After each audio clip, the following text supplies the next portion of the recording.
एक फंक्शन को हम एक्सपेंड कर सकते हैं दो तरह की सीरीज में। एक पावर सीरीज होती है और एक होती है दूसरी सीरीज जिसमें 1/z-z0 की पावर्स होती हैं। तो एक को हम कहते हैं एनालिटिक पार्ट और एक को हम कहते हैं प्रिंसिपल पार्ट। तो आज हम उसी को चलाते हैं, आगे कुछ एग्जांपल्स देखते हैं और एक अच्छे तरीके से उसको अंडरस्टैंड करते हैं कि हम कैसे चल सकते हैं। एक लॉरेंट सीरीज लिखने का आसान तरीका क्या है फंक्शंस की।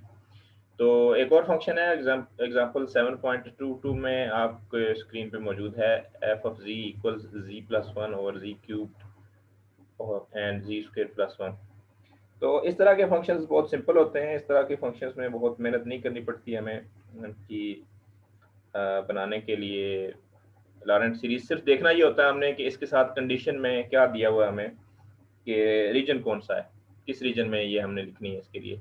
तो जब भी आपको लॉरेंट सीरीज दी जाएगी तो रीजन डिफाइन किए जाएंगे कि इस रीजन के लिए लिखें इसको। तो आप रैंडमली नहीं लिख सकते जी मैं कुछ ही लिखता हूँ उसके लिए।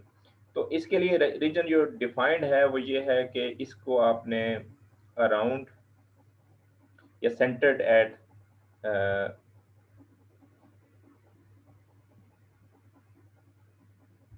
Just moment. तो ये रीजन ये जो सीरीज है this should be centred at z is equal to 0 and it should be something और इसको हमने डिफाइन किया हुआ रीजन में जो कि एक ऐसे सर्कल पे जिसका रेडियस मैक्सिमम 1 हो, 1 से ज़्यादा ना हो जिसका रेडियस। सो इसको अगर आप देखें तो इन प्रिंसिपल तो ये लिस्ट तो इसकी ऐसी नज़र आएगी हमें। जब हम इसकी सीरीज लिखना चाहेंगे तो हम इसी फंक्शन को, जो गिवन फंक्शन हमारे पास मौजूद है, इसी को हम मॉडिफाई करेंगे देखते हुए कि ये कंडीशंस क्या हैं, रेडियस क्या है और कन्वर्जेंस कहाँ हो रही है इसकी या कहाँ कहाँ ये डिफाइंड है। तो हम सिंपली इसको मॉडिफाई कर लेंगे। हम मॉडिफाई इसको इस तरह से करेंगे कि बस हमारे पास जी क्यूब तो नीचे मौजूद है तो ये शो कर रहा है कि ये z इज इक्वल टू 0 पे इसकी सिंगुलैरिटी है। बाकी ये जो चीज़ है इसको हम लिख सकते हैं डिफरेंटली भी अगर लिखना चाहें तो। किसी वजह से मेरा पेन सिंक्रोनाइज नहीं है, आई होप कि जल्दी हो जाएगा।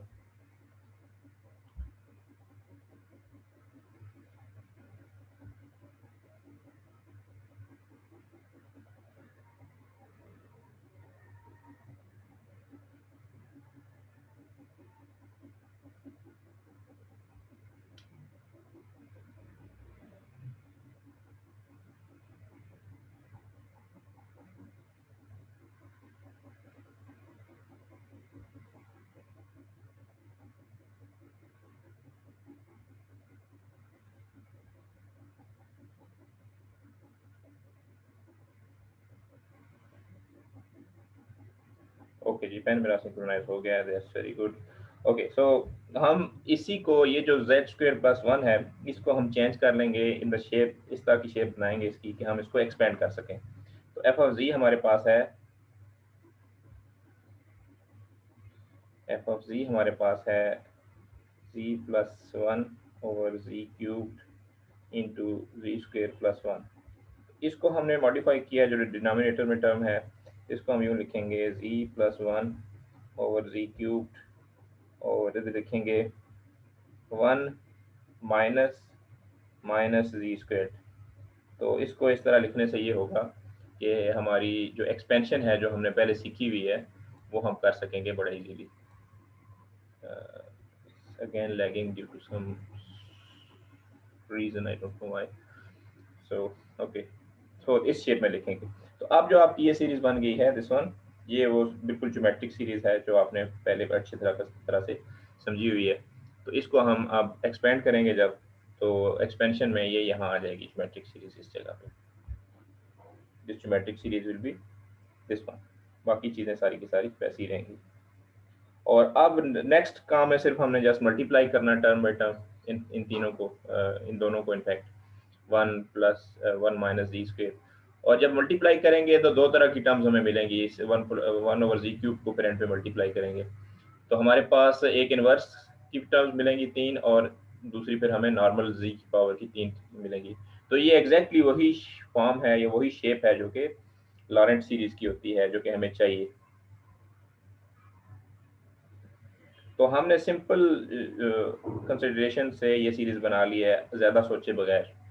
हमें इसको ज़्यादा सोचना नहीं पड़ा कि क्या करना है इसमें, और सीरीज बन गई है। और सीरीज की खास बात ये है, ये आपको कल भी मैंने बताई थी बात, जब लॉरेंट सीरीज आप लिखें तो आपको ये कंडीशन लाजमी देखनी है कि सेंटर्ड कहाँ पे है, क्योंकि ये जो पावर्स वेरी कर रही हैं, ये देख लें आप। अगर आप इसको एक और तरह से विजुलाइज करना चाहें तो ये जो जी क्यूब है, ये असल में जी माइनस ज़ीरो क्यूब है। इसी तरह जी स्क्वेयर जो है, ये जी माइनस ज़ीरो स्क्वेयर है। ये नीचे, इससे नीचे जो जी है, ये जी माइनस ज़ीरो है। तो ये चीज़ आपने ध्यान में रखनी है कि ये शो करे कि ये इसके सेंटर्ड है, वो जो पॉइंट हमें गिवन है। रैंडमली नहीं लिखनी। अगर z इक्वल टू 0 है तो that it should reflect in this series also. आप जनरली मैनिपुलेट बेशक करते रहें, लेकिन अगर आपका ये सेंटर डिफाइंड नहीं था, आपको पता नहीं है कि क्या है, तो फिर अगर आप इस तरह लिख देंगे और सेंटर हो सकता है 2 पे हो या 1 पे हो या 3 पे हो, और स्टिल अगर आपकी सीरीज 1/z³ और 1/z² लिखी हुई है, तो उसका मतलब है कि आपने गलती की है उसमें। आपकी उस तरह से लिखी होनी चाहिए। फॉर एग्जाम्पल अगर ये सेंटर अराउंड 1 होती तो 1/z माइनस 1 क्यूब होता, G 1/z² minus z minus 1 square होता, and so on and so forth. तो ये बहुत क्रूशियल पॉइंट है कोई भी लॉरेंट सीरीज लिखने के लिए। अच्छा, अब नेक्स्ट में आप देखेंगे कि लॉरेंट सीरीज के लिए बताया जाएगा कि हर रीजन में उसको डिफरेंटली एक्सपेंड करें।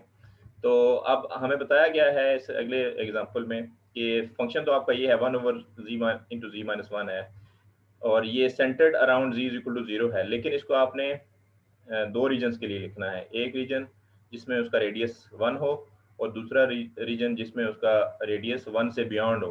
मतलब दो डिफरेंट रीजन ऐसे होंगे। मैं अगर सर्कल बनाऊं तो ये तो हो गया सेंटर पॉइंट इसका c इज इक्वल टू 0। तो एक सर्कल ये होगा। एक चीज़ आपने इसके लिए लिखनी है जिसमें z इज लेस देन 1 है, इसका रेडियस। और दूसरी आपने लिखनी है बाहर वाला जो होल रीजन है, इसके बाहर जो कुछ भी है उसके लिए। तो दो लॉरेंट सीरीज आप लिखेंगे इस फंक्शन के लिए। तो दोनों लिखने के लिए पहले तो आपने सिंपल काम ये करना है कि कोशिश करें कि इन्हीं के अंदर से को पावर सीरीज जनरेट करें। इस फंक्शन जो गिवन फंक्शन है, इसी के अंदर से पावर सीरीज जनरेट करें। तो पावर सीरीज हम इस तरह से जनरेट करेंगे कि पोल वाला जो पार्ट है उसको बाहर, उसको वैसे ही रहने देंगे, और जो दूसरा पोर्शन है 1/1 माइनस जी, तो इसकी ज्योमेट्रिक सीरीज लिख लेंगे 1 प्लस जेड स्क्वायर, और देन इनको मल्टीप्लाई करेंगे। तो अब हमारे पास एक लॉरेंट सीरीज आ गई है। ये पार्ट ए के लिए लॉरेंट सीरीज है जिसमें z जो है वो लेस देन 1 है। अगर z ग्रेटर देन 1 होगा तो फिर हम इसको कैसे लिखेंगे, इसके लिए क्या कंडीशन होगी?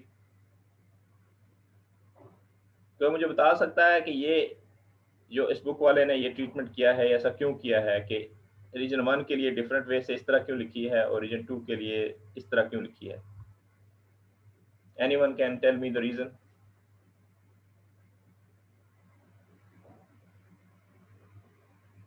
सुन रहे हैं ना आप लोग मुझे? Yes sir. तो हमने दो डिफरेंट तरह की सीरीज कैसे लिखी हैं, इसका क्या ताल्लुक है उस रीजन से जो मैंने अभी बताया ऊपर, कि जो ऊपर वाली है वो सिर्फ ग्रीन रीजन के लिए है और नीचे वाली वो रेड रीजन के लिए है। तो इसको इस तरह से कैसे लिखा है, इसका कोई आपको समझ आ रहा है कि क्या क्लू होगा? आपको कुछ करना पड़ गया ऐसा तो आप कैसा करेंगे? ये तो सिंपल फंक्शन था।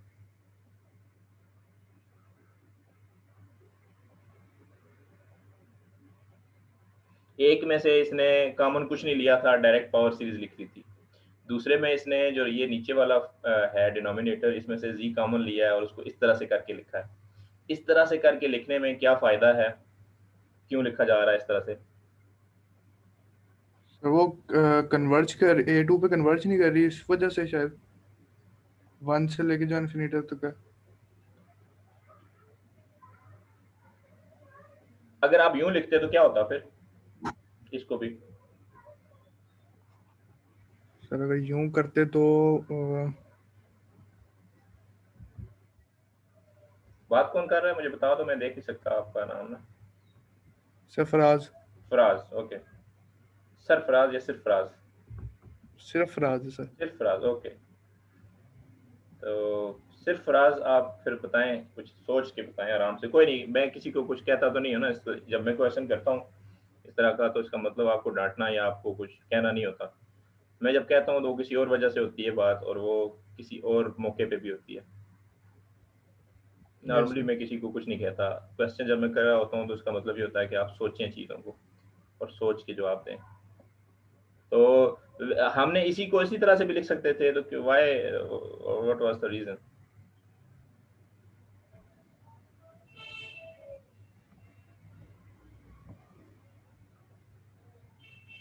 सर क्योंकि ये क्यों पॉइंट अगर होता वो है जो कि रीजन हमने में, सीखना है। जी जी। सर रीजन में अगर वो इन्फिनिटी तक है तो उसकी वजह से तो नहीं आएगा ये। हाँ ठीक ठीक, अब आप ठीक जा रहे हैं कि अगर हम यूं लिखते, अगर हम इसको इस तरह से लिखते तो हमारा रीजन डिफाइंड है, जी अप्रोच इन्फिनिटी को भी करेगी किसी किसी स्टेज पे जाके। Yes sir. तो अगर इन्फिनिटी को अप्रोच करेगी तो इसके अंदर हम पुट करेंगे, तो वो तो अनडिफाइंड हो जाएगा ना फिर। अनडिफाइंड हो जाएगा sir. Great great, very good जी, शाबाश। तो फराज ने बहुत अच्छा एक्सप्लेन किया आप लोगों के सामने। आप जो लोग सोए हुए हैं या जो लोग जाग रहे हैं वो देखें कि आपकी क्लास में से कुछ लोग सोचने समझने की अच्छी सलाहियत रखते हैं। तो 1/z हमने इसको ट्रांसफॉर्म इसलिए किया है, ज्योमेट्रिक्स लिखनी हमने geometric series he at the end of the day. ये 1/z हमने कॉमन जो लिया था वो इसके साथ मल्टीप्लाई कर दिया, ये 1/z² हो गया। लेकिन हम अगर सिंपली इसको इस तरह से लिखते हैं तो हमारे पास जो रीजन डिफाइंड है उसमें इन्फिनिटी भी मौजूद है, मतलब ये एक बहुत बड़ा रीजन है, इन्फिनाइटली बिगर। तो जब हम फंक्शन डिफाइन करते हैं इस तरह से, तो कहीं पे भी हमने अगर इन्फिनिटी डिफाइन किया तो ये 1/z उसको जीरो करता, लेकिन इधर जो z मौजूद हैं बाद में जो ये जो नजर आ रहे हैं इसमें -z और z² टाइप करके, तो वो ये शो करते हैं कि ये अब अनडिफाइंड है उस रीजन में फंक्शन। तो हमने फंक्शन वो लिखना है जो कि एनालिटिक हो, that should be well defined function, that should not be infinite undefined function. तो उस वजह से हमने इसको 1/z की पावर में कन्वर्ट किया है, और अब ये लिखा जा रहा है 1/z पर 1/z² एंड सो ऑन। और इवन अगर हम इस 1/z² को मल्टीप्लाई भी कर देंगे तो z की पावर कोई नहीं बनेगी इसमें, सिंपल z की प्लस वाली पावर कोई नहीं आएगी।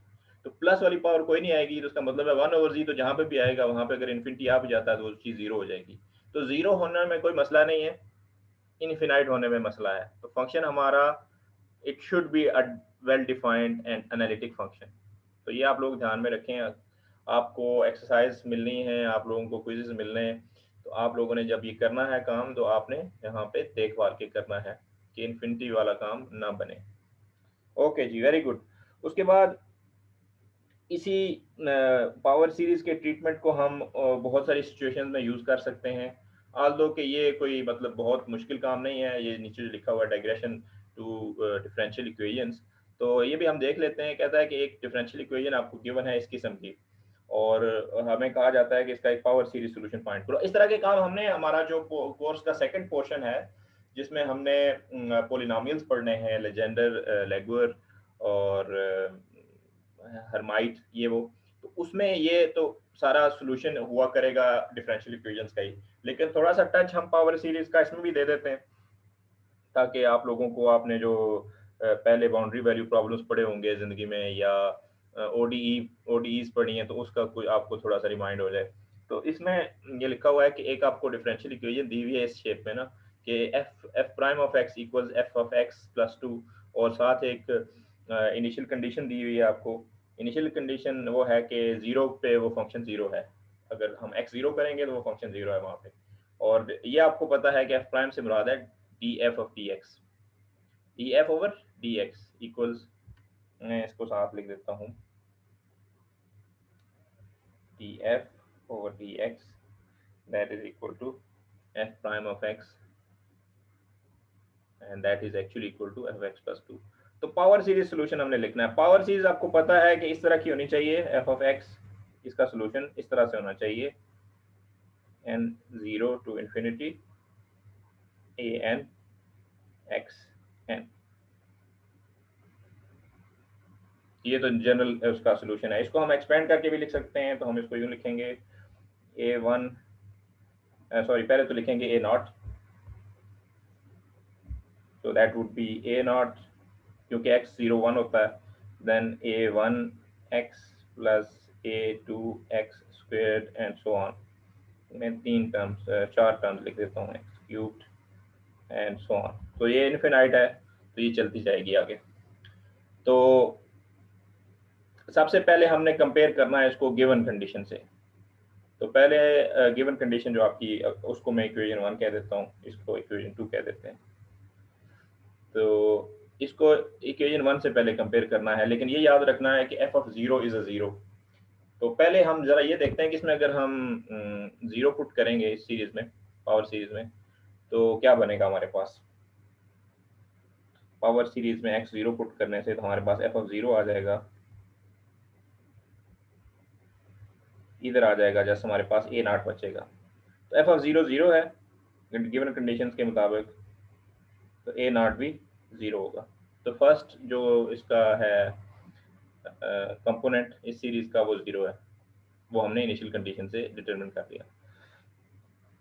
अब हम इसको कंपेयर करते हैं, 2 और 1 को आपस में जोड़ते हैं किसी तरह से, मतलब ये डेरिवेटिव होना चाहिए ना इसका, तो वो x प्लस 2 के बराबर हो। तो इस 2 का आप डेरिवेटिव लें x के हिसाब से, तो टेक डेरिवेटिव ऑफ 2, तो आपके पास आ जाएगा f prime of x, that is A0 तो वैसे भी 0 है, और डेरिवेटिव लेने से भी 0 हो जाएगा। तो बचेगा क्या आपके पास, A1 plus 2A2 times x plus 3A3 time x squared and so on. इस तरह से आपके पास इसमें टर्म्स आ जाएंगी।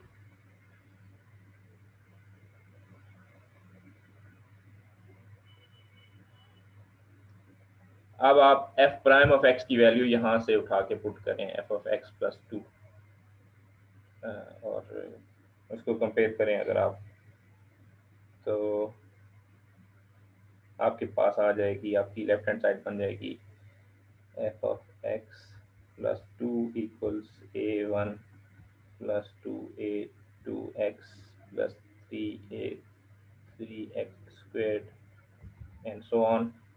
और अब आप f ऑफ x ये वाला पुट करें जो कि आपने यहाँ पे ये सीरीज एक्सपेंड की थी 2 में। तो फ्रॉम 2 आपकी जो लेफ्ट हैंड साइड है वो बनेगी A0 plus 2 plus A1 of x plus A2x squared and so on, और राइट हैंड साइड होगी A1 plus A2x plus 3A3x squared and so on. ये प्रोसेस सारा इधर हो रहा है साथ साथ पैरेलली, तो मैं लेकिन एक्सप्लेन करने के लिए इसको ऊपर से अलग भी लिख रहा हूँ। तो अब आपके पास दो पावर सीरीज हैं, आपस में कंपेयर होती हुई ना, राइट और लेफ्ट हैंड साइड पे। तो यहाँ पे आप ना x की पावर के जो बन रहे हैं ना कोफिशिएंट्स, वो कंपेयर करेंगे। तो सबसे पहले आप कंपेयर करें, comparing the coefficients of x 0 power.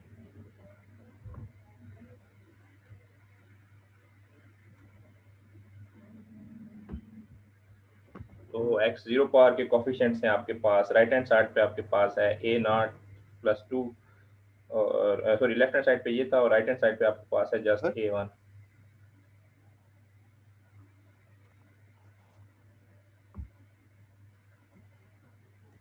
ये कंपेयर होंगे, और A0 हमें पहले ही पता है कि वो 0 है, दिस इज ऑलरेडी 0। तो आपके पास A1 आ जाएगा, A1 इज इक्वल टू 2, एक कोफिशिएंट आ गया। फिर आप कंपेयर करें, comparing coefficients of x power 1, तो वो आएंगे आपके पास, एक साइड पे आ जाएगा आपके पास A1, और दूसरी साइड पे आ जाएगा आपके पास 2A2, और यहाँ से आप A2 की वैल्यू निकालेंगे, that would be A1 over 2, और A1 आपके पास 2 है, तो 2 ओवर 2 दैट इज 1, तो A2 आपके पास आ गया है 1। और ना मैं सलाम लगा उधर मुंडे को ਜਦੋਂ मैं आया हाई स्कूल गधे, अरे क्या गधे लोग हैं यार ये। कल भी कुछ कर रहा था एक बंदा ऐसा किसी और क्लास में। ये लोग शायद अक्ल नहीं रखते बिल्कुल ही ना, अक्ल इनको नहीं आएगी कभी। कर क्या रहे हैं, बातें क्या कर रहे हैं, किस तरह से बिहेव कर रहे हैं, कोई कोई तरबियत नहीं है कि कुछ नहीं है।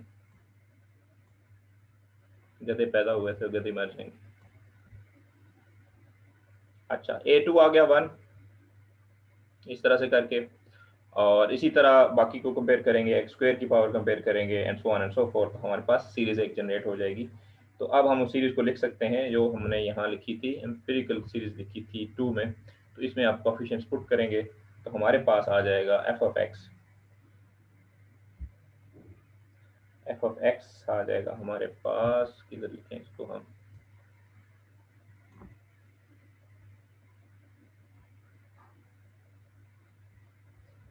पहली टर्म 0 है, then second term is a1 is 2, so that should be a1x, so 2x, then second term, third term would be a2x squared, तो a2 1 है तो जस्ट x squared आएगा and plus so on and so fourth.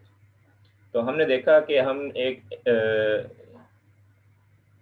Normal differential equation को भी एक power series में लिख सकते हैं अगर हम पावर सीरीज सॉल्यूशन लिखना चाहें तो, अगर हम थोड़ी सी मैनिपुलेशन थोड़ा सा खेल सकें उसके साथ। तो ये पावर सीरीज है उसी डिफरेंशियल इक्वेशन की जो कि आपके पास गिवन था, डी एफ और d x is equal to f of x plus 2। तो that's also, these things are easy. अब नेक्स्ट टॉपिक है हमारा जो कि मेरा ख्याल है कि सेकंड लास्ट आप समझ लें कम्प्लेक्स एनालिसिस का, जितना हमने करना है कम्प्लेक्स एनालिसिस पे पूरी पूरी बुक्स मौजूद हैं।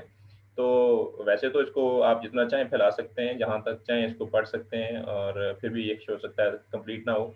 लेकिन जो हमने करना है, एक तो पोल्स आज एक कवर हो जाएगा, और एक है हमारे पास रेजिड्यू थ्योरम, जो कि और रेजिड्यू थ्योरम को यूज़ करते हुए फिर हम इंटीग्रेशंस करेंगे और कंटूर इंटीग्रेशंस करेंगे, और दैट्स इट। ये हमारा आखिरी टॉपिक होगा। तो इसके लिए हमें हो सकता है नेक्स्ट वीक लग जाए या एक आध दिन एक लेक्चर और भी लग जाए, लेकिन फॉर श्योर है कि हम अपने S2 से पहले स्टार्ट कर लेंगे हमारा जो सेकंड पोर्शन है जिसमें हमने पॉलिनोमियल्स वगैरह देखने। तो अब बात करते हैं हम पोल्स की, कि पोल्स का क्या मतलब है। पहली बात ये है कि पोल्स आप समझ सकते हैं कि it's a kind of singularity, लेकिन it's related to Laurent series. अब आप अगर देखें लॉरेंट सीरीज, एक फंक्शन को अगर हम एक्सपेंड करके लिखें लॉरेंट सीरीज में, जैसे हमने कल डेफिनेशन में देखा था कि f of ji equals this thing plus this thing, और ये वो चीज़ है जिसके अंदर सिंगुलैरिटी का हमें पता चलेगा। ये वो चीज़ है जो हमें सिंगुलैरिटी का नहीं बता रही है, पहले एनालिटिक पोर्शन को बता रही है। इसको हम वक्ती तौर पे भूल जाते हैं, ये नहीं है कि इसको इग्नोर कर रहे हैं, लेकिन इसको हम अभी पोल्स को समझने के लिए हमें सिर्फ जो इसका प्रिंसिपल पार्ट है या जो सिंगुलर पार्ट है उसको समझना है सिर्फ। तो सिंगुलर पार्ट में जो आपके पास ये जो पावर्स आ रही हैं, या ये जो बी एन का जो बी सब एन जो कोफिशिएंट है, ये बहुत इंपॉर्टेंट है। तो इसी पे पोल्स का इन्हिसार है। अब फर्ज करें कि इसमें एन की पावर बहुत सी तरह से वेरी कर सकती है। मैं इसको साइड पे लिखता हूँ इस टर्म को, और फिर इसको ज़रा एक्सपेंड करके देखते हैं कि इसका मतलब क्या है। तो ये जा रही है from n is equal to 1 to infinity, this is a z0 minus z1 raise to the power n, इस तरह से है ये।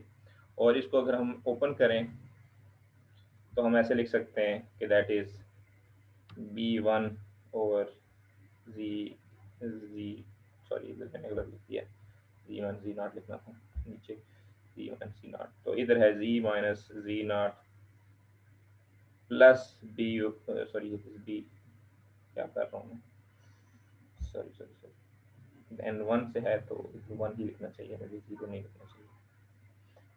Okay, b1 plus b2 z minus z0 squared plus b3 z minus z0 cubed and so on. ये इसकी एक shape है जो कि हम बना सकते हैं। अब यहाँ पे बहुत सारी चीज़ें याद रखने वाली हैं इसमें। अब ये हो सकता है हर जो फंक्शन आपने डिफाइन किया हुआ है ना, जो आपको एक्सरसाइज करने के लिए दिया जाता है कि जी इसका पोल डिटरमिन करें, पोल से क्या मुराद है, ये वो। तो पोल्स तो इन एसेंशियल इसका मतलब है कि ये सिंगुलैरिटीज को आप बताना चाह रहे हैं इस लॉरेंट सीरीज को देखते हुए। बताएंगे कैसे? उसके दो तीन तरीके हैं या कंडीशन हैं। कंडीशन वन मैं बताता हूँ आपको। कंडीशन वन आपकी ये है कि सिर्फ एक टर्म मौजूद है इस सारी सीरीज में, पहली टर्म मौजूद है, just one term is present. Higher order नहीं है, मतलब जी स्क्वायर वाली भी, 1/z² वाली भी मौजूद नहीं है। This one is also not present, and आगे कोई भी मौजूद नहीं है, सिर्फ एक टर्म है पहली। तो पहली टर्म अगर मौजूद है तो उसमें हम कहेंगे कि इसका जो पोल है वो एक सिंपल पोल है। जो सिंगुलैरिटी है, पोल या सिंगुलैरिटी को हम मोर और लेस सिमिलर या सिनोनिमस यूज करेंगे। Then we have a simple pole.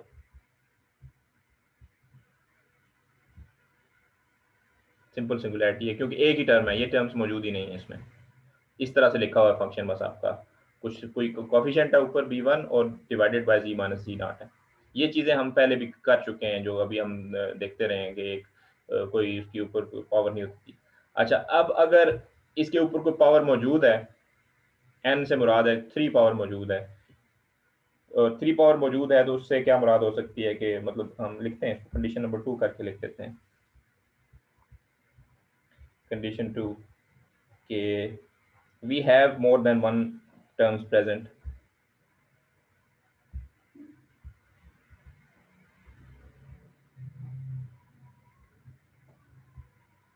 more than one terms present. So in that case we say जितनी भी वो टर्म्स होंगी, जैसे इस केस में अगर 3 टर्म्स मौजूद हैं, या दूसरे लफ्जों में आप ये देख लोगे, इधर से लेफ्ट हैंड साइड पे देख लोगे कि n की वैल्यू क्या है, वो जितनी n की वैल्यू होगी उतनी टर्म्स होंगी ना आगे। तो वो जो n की वैल्यू होगी वो हम कहेंगे कि this is the order of the function has a pole of the order n, n का जो भी नंबर होगा। So we say the function has a pole of the order n। n अब वो नंबर ऑफ टर्म्स होंगी, कुछ भी हो सकती हैं, 2 भी हो सकती हैं, 3 भी हो सकती हैं, 10 भी हो सकती हैं।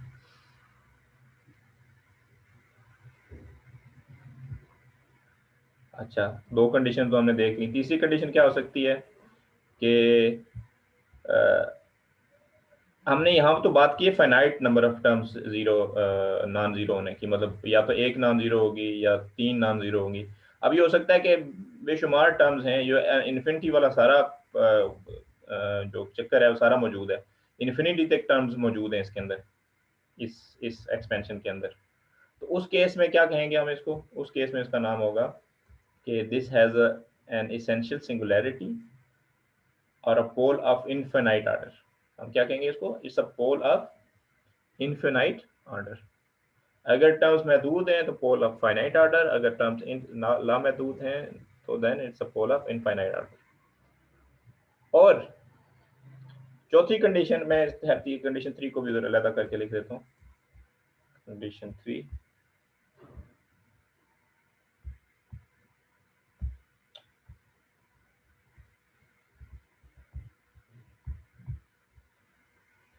no term is 0, so that means we can write it as the pole is of infinite order।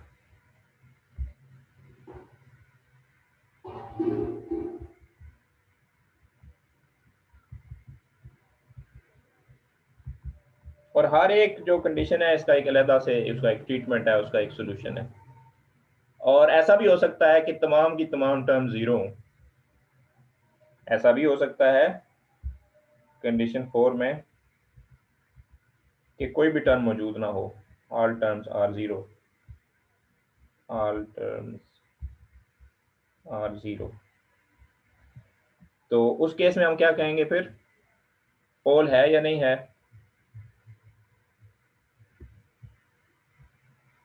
Anyone? पे नहीं होगा। अगर तमाम जीरो होंगी तो इसको सिंगुलैरिटी को क्या कहेंगे?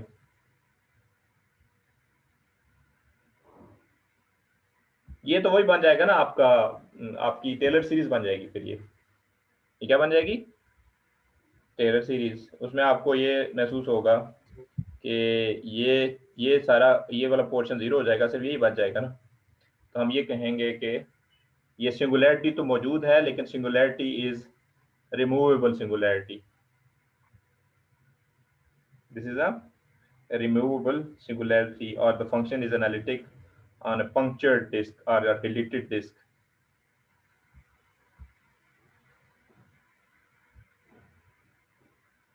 So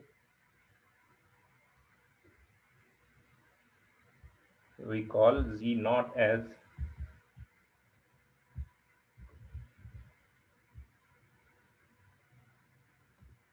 removable singular। इसकी कुछ एग्जांपल करेंगे तो फिर आपको सारी बात क्लियर होगी। Is called is a removable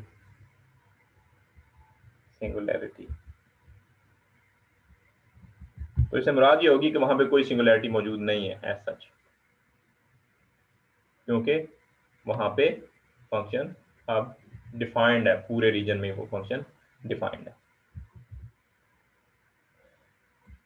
लेकिन ये चेक करने के लिए हमें लॉरेंट सीरीज का सहारा लेना पड़ेगा। पहले लॉरेंट सीरीज से हमें पता चलेगा कि वहाँ पे सिंगुलैरिटी है नहीं है, जैसे भी है सारा सिलसिला वो उसका चलेगा। इसकी 2-3 एग्जांपल्स हैं पोल्स देखने की। ये उस दिन हमने लिखा था, लास्ट वीक में हमने इसको मैनिपुलेट करके ये फंक्शन लिखा था, तो ये बन गया था हमारे पास। ये वो हमने कुछ कॉमन लिए थी चीज़ें, और फिर जो कॉमन नहीं ली थी उनकी सीरीज को ली थी। तो हमने कहा था कि वो लॉरेंट सीरीज, हमने असल एसेंशियली लॉरेंट सीरीज का स्टार्ट पिछले वीक ही कर दिया था, ये बनी थी। तो इसमें हमने ये बताना है कि कितना है पोल इसका। तो हमने हाईएस्ट पावर देखनी है 1/z की ना, क्योंकि हमारी डेफिनेशन में मैंने आपको ये बताया ना अभी कि हमने इस सीरीज को सिर्फ देखना है जिसमें 1/z की पावर्स हैं। तो 1/z की हाईएस्ट पावर है इसमें क्यूब। तो हम कहेंगे कि z = 0 पे है एक तो पोल, और ऑर्डर इसका कितना है 3। इसी तरह z + 1/z है, इसको हमने खोल के देखा तो a बन गया 1/1 + z, और इसमें भी मैक्सिमम पावर z की 1 है, तो this is a pole of order 1, और इसको हम सिंपल पोल भी कहेंगे। इस फंक्शन की का जो पोल है दैट इज अ सिंपल पोल, क्योंकि पावर उसकी मैक्सिमम 1 है। इसी तरह ये 7.27 है, इसमें भी इसको खोल के लिखा है इसने कि z² + 1 को इसने तोड़ के लिखा है। 2 इससे बनेंगे 1/2 टाइम्स 1/z - 1 प्लस होगा इसमें 1/2 1/z + आयोटा। इसमें z - आयोटा है, तो इसको g(z) कह दिया इसने। g(z) basically it is here, इसको इसने ऐसे ही कॉम्प्लिकेट करके लिख दिया। तो ये बेसिकली ये है क्या 1/2 1/z + आयोटा। तो ये 2 तरह की इसमें टर्म्स बनेंगी, और इसमें भी 2 पोल्स आ रहे हैं। g(z) is analytic at z = iota, so iota is a simple pole। ठीक है जी, यहाँ पे इस तरह से लिख सकते हैं हम इसको। ये चीज़ें आप थोड़ी एग्जांपल्स करेंगे, आपको मैं एक्सरसाइज सजेस्ट करूँगा तो आप करेंगे। अब ज़रा बात कर लेते हैं हम क्विज की। क्विज जो अभी हमने सेकंड पोर्शन में लेना है।